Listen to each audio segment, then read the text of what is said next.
Di tengah padang rumput yang hijau, Salman, seorang ahli kimia, sedang merenungkan tentang bagaimana menerapkan prinsip-prinsip kimia hijau dalam kehidupannya sehari-hari. Dalam pencarian kebenaran, kita harus memahami bagaimana memelihara alam semesta ini dengan bijaksana. Ia pun mencoba untuk mengajak anak-anak didiknya untuk mengedukasi mereka perihal 12 prinsip kimia dengan menjelaskannya di tengah kegiatan mereka sehari-hari.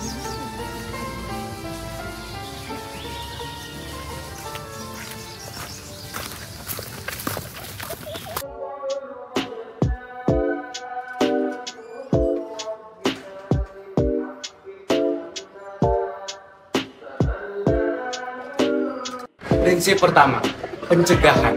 Kita dapat menghindari pencemaran lingkungan dengan mengurangi atau tidak menggunakan limbah berbahaya. Jadi kita perlu memikirkan solusi untuk mengurangi limbah dari awal prosesnya. Betul sekali. Kita dapat membuat perubahan besar dengan langkah-langkah kecil, seperti memprioritaskan pengurangan limbah berbahaya, ya, daripada kita membersihkannya setelah proses sintetis. Jadi dengan menggunakan katalis kita bisa meningkatkan efisiensi reaksi. Iya, seperti prinsip pertama, kita harus menggunakan semua bahan kimia yang ada dan menghindari limbah. Nah, jadi kita harus memaksimalkan setiap atom yang kita miliki. Tunggu dulu, jangan bilang kamu pengen menggunakan styrofoam ini untuk kemasan ini. Kenapa, Prof?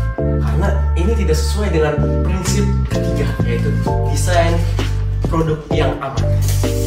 Eits, tunggu. Jadi yang di video ini salah ya teman-teman. Jadi styrofoam untuk packaging aman-aman saja digunakan, kecuali untuk wadah makanan panas.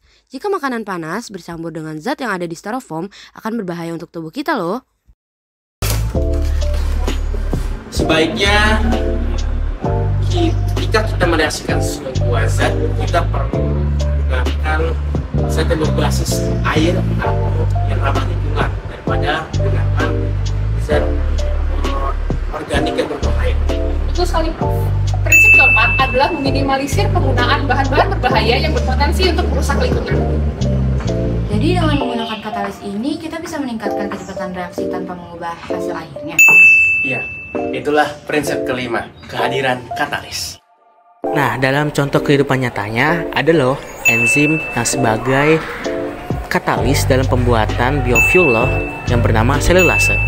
Penggunaan selulase dalam produksi bioetanol lignoselulosa memiliki beberapa keunggulan, termasuk dalam kemampuan untuk memanfaatkan berbagai jenis biomasa dan potensi untuk mengurangi emisi gas rumah kaca dibandingkan dengan bahan bakar fosil. Zat menemukan bahwa menggunakan bahan-bahan ramah lingkungan tidak hanya baik untuk lingkungan, tetapi juga untuk manusia, serta lebih berkelanjutan secara keseluruhan. Prinsip keenam, membuktikan bahwa kita dapat membuat perbedaan dengan memilih bahan-bahan yang tepat.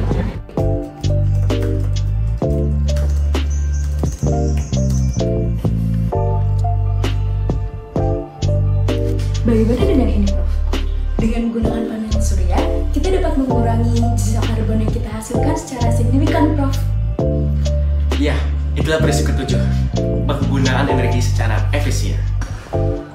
Nah, Prof, perihal kemasan produk kita yang tadinya akan menggunakan plastik, mungkin lebih baik kalau kita menggunakan bioplastik dari bahan-bahan yang bisa didaur ulang agar lebih ramah lingkungan, seperti plastik yang terbuat dari singkong. Betul sekali. Prinsip ke-8, mengajarkan kita untuk bertanggung jawab atas pemanfaatan sumber daya alam.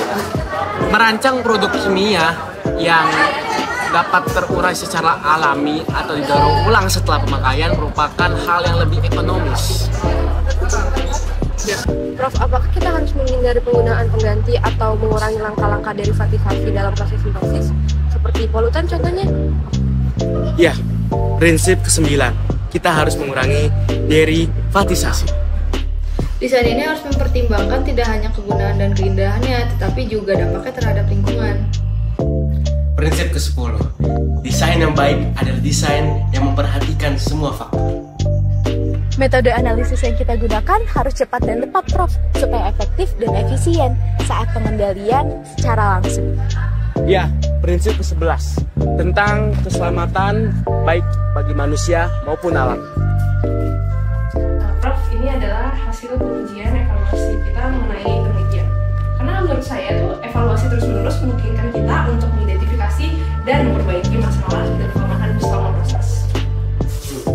Prinsip terakhir adalah tentang belajar dari pengalaman dan terus meningkatkan diri.